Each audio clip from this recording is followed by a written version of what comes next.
Oh my goodness, I cannot believe I'm finally talking to you. I feel like every time this interview comes up, something happens. I read the book and then I can't talk to you, and it makes me sad. I have the book, Evil Bones. I read it in like a day. It was so good.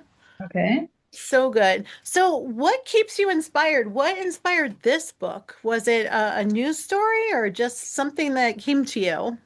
Just, I hadn't, well, partly what inspires me is I'm under contract, deliver a book a year.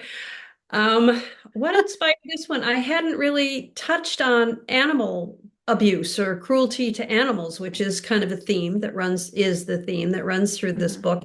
And it's something I feel very strongly about. I think it's something Tempe feels strongly about also. So I thought I'd go for that. There may have been a particular, it's been 2 years now since I started the book. There may have been a particular article or story that I saw that kicked off the whole idea, but I don't remember now. Oh, okay. So, okay, I mean, everyone's watched Bones.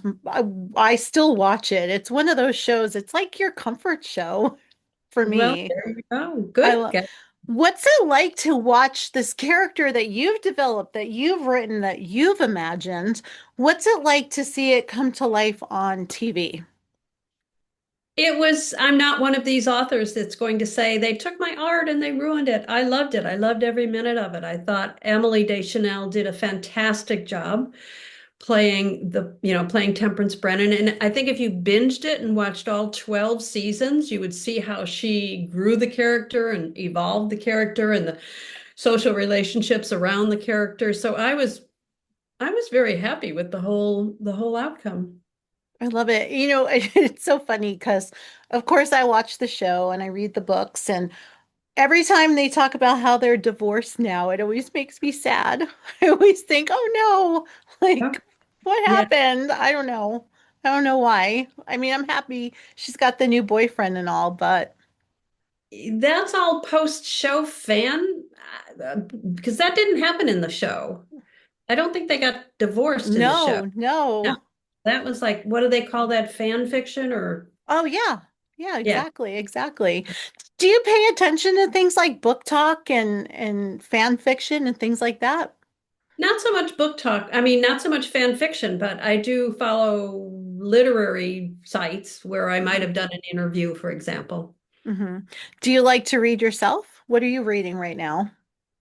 What am I reading right now? I'm reading Theo of Golden, and I've just started it. Oh, So I can't really tell you very much about it. And I'm just finished. No, I haven't finished it yet. I'm still in the middle of this one. oh yeah. Yeah, the Book of Longing. So, and I'm not very far into either one. I don't know why I've got two going. That's not Right, typical. right. So what's next for Tempe? I don't know. Oh, It's the last book for which I'm under contract, so I have to decide. This book has kind of a soft landing, so it could be the wrap up book for the series, or I might be doing one more. So I'm not sure. I love it. It's so, I don't know. I just love the book so much. And I don't know, it just makes me happy. I want to continue the story. Do you feel pressure to continue because we have such a soft spot in our hearts for her now that we watch the show and read all the books and it's like a double longing almost? Oh, well, it's very gratifying to see that, really, because when I started the first book, I just did it for fun, really. I did it on my own. I didn't have a publisher. I didn't really tell anybody I was writing a novel because when you're in a science department, in an English department, you write a novel, you're a hero. Science department, yeah, not so much. So, yeah, so I didn't even know if I'd get a publisher. I didn't know if anyone would print it. I didn't know if anyone would read it. So yeah, 25 books or 24 books down the line, it's very gratifying to see that people have really developed an attachment to the character. How amazing. And I guess it didn't dawn on me, but yeah, you have a science background. That's why you're so good at this.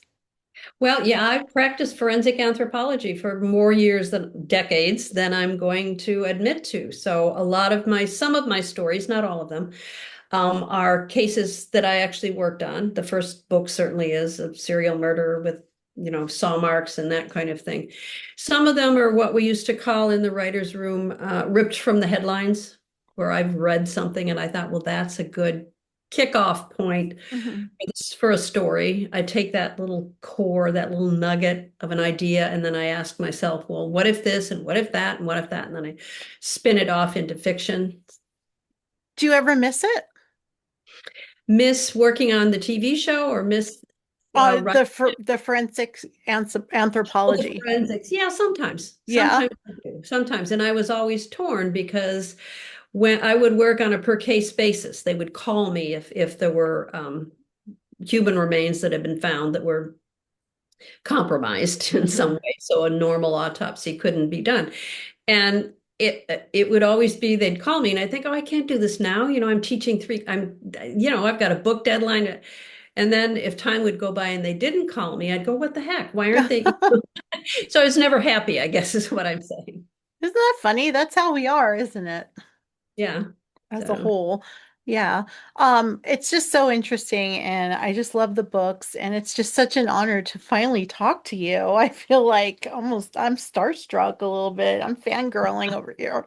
I'm sorry. I love reading. I just think like book talk has just opened up so much and I think I just love how like even Barnes and Noble, like I feel like there's new life that they breathed into bookstores, that people are like having fun going to bookstores and doing videos in bookstores. And it used to be when you read all the time, they were like, "Oh, you're so bookish." And I don't know. Now it's like cool. Like I went to a book club yesterday and like everyone was like, I don't know. It's just cool now. So I love it. I love cool it. to read. That's cool to Yeah. say. Yeah. Where are you? Where do you live? I live I'm in not two. in a creepy way.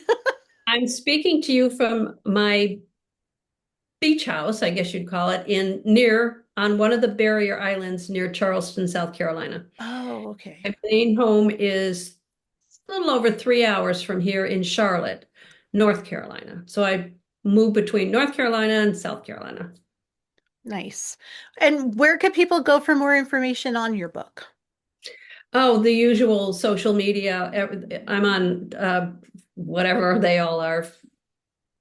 My website, of course, Hmm. kathyreichs.com. And then if you Google Kathy Reichs, they'll all come up.